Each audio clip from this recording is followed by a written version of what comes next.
Hello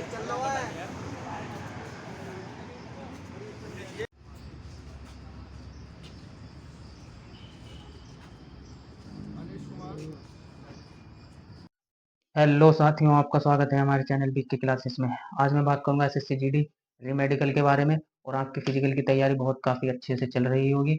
आपने ये video की क्लिप देखी होगी। ये एक लड़का है, उसने मुझको सेंड किया है और उसने अपने कैंप के अंदर की जितनी भी बात है री मेडिकल था उसका, वो पूरी शेयर की है। और मैं इस वीडियो में आपको अच्छे से बताने वाला हूँ। इस वीडियो में एंड तक जरूर बने रहें। और जो बच्चे नए हैं, चैनल को सब्सक्राइब करें और वीडियो को ज़्यादा से ज़्यादा शेयर करें। तो उसका जो मैं बता दूं, उसका जो री मेडिकल था वो चंडीगढ़ कंपोजिट हॉस्पिटल आईटीबीपी में था। और उसका रिपोर्टिंग जो था वो 6 बजे का था। बट वे 6 बजे पहुंच गए थे, पर उनका जो एंट्री हुई थी, उनकी जो एंट्री हुई थी वो लगभग 7 बजे के करीब उन्होंने एंट्री ली थी। बट आपको ऐसा नहीं करना है, 6 बजे से पहले ही वहाँ सेंटर पर पहुंच जाना है आपका, जहाँ भी री मेडिकल होगा।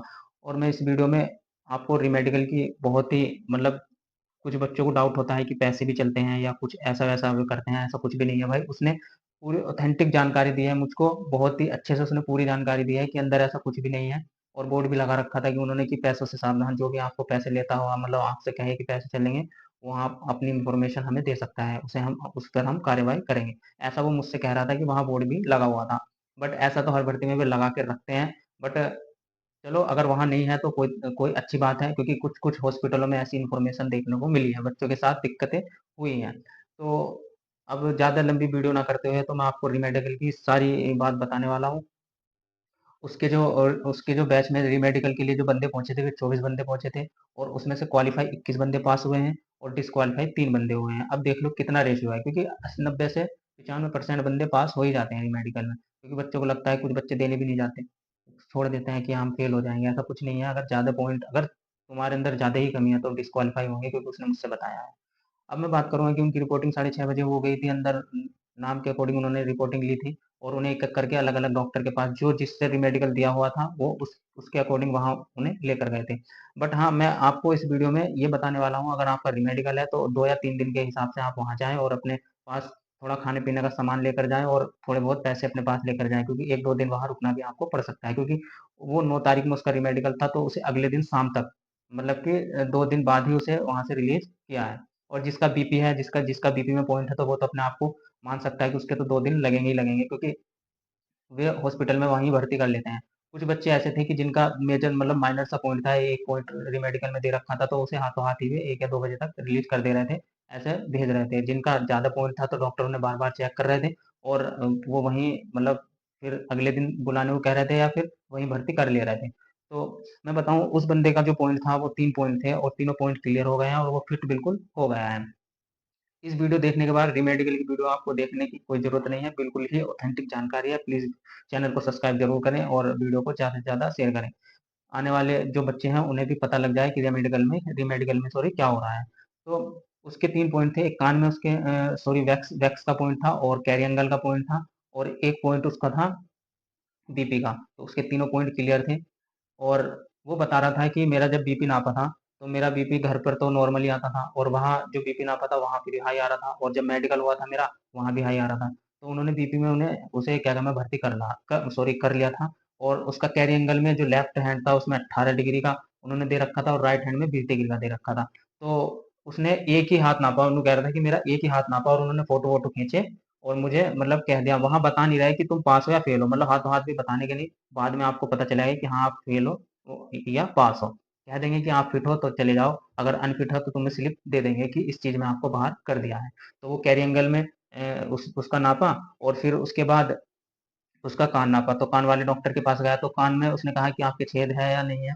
तो मतलब वे ऐसे पूछते हैं, तो आपको बताना है कि नहीं है, क्योंकि वे बच्चे को थोड़ा सा वो करते हैं कि ना, देखते हैं क्या पता है। तो वो जबरदस्ती ऐसे ही पॉइंट पूछते हैं। अगर छेद नहीं होगा तो वो कहेंगे कि हाँ छेद है, तुम्हारे कान में छेद है। तो मतलब वो करते हैं, थोड़ा सा डिस्ट्रैक्ट करते हैं बच्चे को। ऐसा आपको नहीं होना, जो जो बात सही है वो करनी है।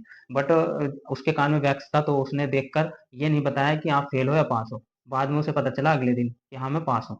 ठीक है नहीं, वे हाथों हाथ आपको बताने के नहीं, बिठा कर रखेंगे। तो अब मैं इस वीडियो में उन बच्चों के लिए बता रहा हूँ जिन बच्चों को डर लगता है कि मुझे मेडिकल इसमें मिला है तो मैं पास मतलब कि होऊंगा या नहीं होऊंगा।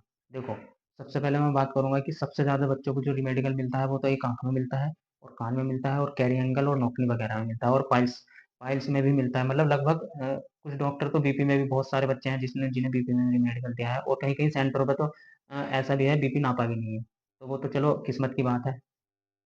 आपके सेंटर पे अगर बीपी नहीं नापा कुछ, क्योंकि वहाँ वो बता रहा था कि कुछ बच्चे ऐसे थे कि हमारा तो बीपी नापा ही नहीं था, और उन्हें और पॉइंटों पर ही मेडिकल दे रखा था। तो कैरी एंगल में आपका अगर 16 डिग्री भी है, 17-18 भी, आँख क्लियर हो। अगर आपकी आँख अगर 6/9 की भी है, 6/12 की भी है, तो आप बिल्कुल क्लियर हो रही मेडिकल में, बिल्कुल ऑथेंटिक जानकारी है, क्योंकि वहाँ पास हुए हैं आँख में भी। 6/12 भी पास हुआ है और 6/9 भी पास हुआ है। घबराएँ नहीं बिल्कुल भी। और आपको पाइल्स है, पाइल्स में एक फेल हुआ था, और कान के पर्दे में उसके ज़्यादा ही छेद था, वो फेल हुआ था। और एक का पैर मुड़ा हुआ था, मतलब ज़्यादा ही उसका गुट्ठा मुड़ा हुआ था, तो वो फेल करा था।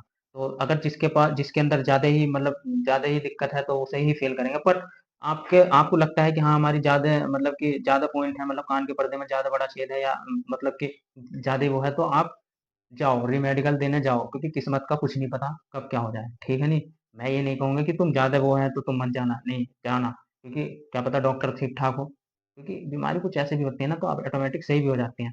बट हाँ, अगर आपका पैर पूरा ही बैंड है या मुड़ा हुआ है, ज़्यादा ही मुड़ा हुआ है, तो मुड़ा हुआ तो बिल्कुल ही वे नहीं लेंगे, डिस्क्वालीफाई कर देंगे, क्योंकि वहाँ करा हुआ है। आँख के बारे में मैंने आपको बता दिया, कैरी एंगल के बारे में मैंने आपको बता दिया, और कान के बारे में अगर वैक्स है थोड़ा बहुत भी, आप क्लियर हो बिल्कुल। निश्चिंत होकर जाइए सेंटर पर, बिल्कुल बेचिंतक होकर, आपको क्लियर कर देंगे वो। बट कान में ज़्यादा मेजर पॉइंट नहीं होना चाहिए। और पाइल्स अगर है तो, अगर कम है तो चल जाएगा, अगर ज़्यादा है तो वे डिस्क्वालीफाई करेंगे, क्योंकि वहाँ हुआ है, उसने मुझसे बताया है, ठीक। बात रही नोकनी की, नोकनी में भी आप क्लियर हो जाओगे, नोकनी में भी कोई बड़ी बात नहीं है। और बात रही ओवरवेट या अंडरवेट की, देखो, अगर आपके 10 किलो का, अगर आपके पास ओवरवेट है, तो वे डिस्क्वालीफाई करेंगे। अगर आपके पास 5 किलो का या 4, 5 या 6 किलो का अगर ओवरवेट है, तो वे क्वालिफाई कर रहे हैं, क्योंकि वहाँ वो बता रहा था कि ओवरवेट का भी एक बंदा हुआ था, और उसका जब मेडिकल हुआ था, उसका 10 किलो वजन था ओवर। तो उसने 4 या 5 किलो वजन घटा कर गया था वो, तो 5 किलो पर वो क्वालिफाई था। अब देख लो, 5 या 6 किलो पर भी ओवरवेट में वो क्वालिफाई था, और अंडरवेट में भी 5 या 4-5 किलो पर भी अंडरवेट में भी वो क्वालिफाई कर देते हैं, क्योंकि मैंने भी सीपीओ का दिया था। मैंने पिछली वीडियो में बताया था कि वो कर देते हैं, कोई ऐसा नहीं है कि नहीं करता। 4-5 किलो का अंडर या ओवर वो चल जाएगा। ओवरवेट हो गया आपका। बस मेन जो चीज़ है आँख, अगर आपका ब्लाइंडनेस है तो आप नहीं चलने के, 6/12 6/9 आप चल जाओगे बिल्कुल। और पर्दे में ज़्यादा बड़ा छेद है तो नहीं चलेगा, अगर थोड़ा बहुत मतलब थोड़ी बहुत है तो वो चल जाएगा। अगर आपका जो बीपी है या धड़कन है वो तो सब क्लियर हो जाएँगी, उसमें कोई दिक्कत नहीं है, वे वहीं भर्ती कर लेंगे।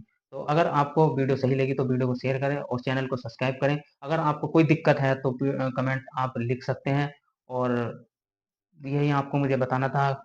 अगर आपको अदर टॉपिक पर वीडियो चाहिए, क्योंकि अभी सीपीओ वगैरह का फिजिकल चल रहा है, क्योंकि मेरा सीपीओ मैंने दे रखा है, मतलब सॉरी, मैंने पिछली बार 2022 में सीपीओ दिया था, और वो मेरा क्लियर भी था, बट मैं फाइनल लिस्ट से बाहर हो गया था उसमें, और उसका मुझे काफ़ी अच्छे से एक्सपीरियंस है। मैं आपके लिए वो वीडियो बना सकता हूँ, उसके फिजिकल के बारे में, मेडिकल के बारे में, कैसा होता है कैसा नहीं होता। प्लीज़ कमेंट करके ज़रूर बताएं। अगर वीडियो सही लगी तो वीडियो को शेयर करें और चैनल को सब्सक्राइब करें। थैंक यू, धन्यवाद।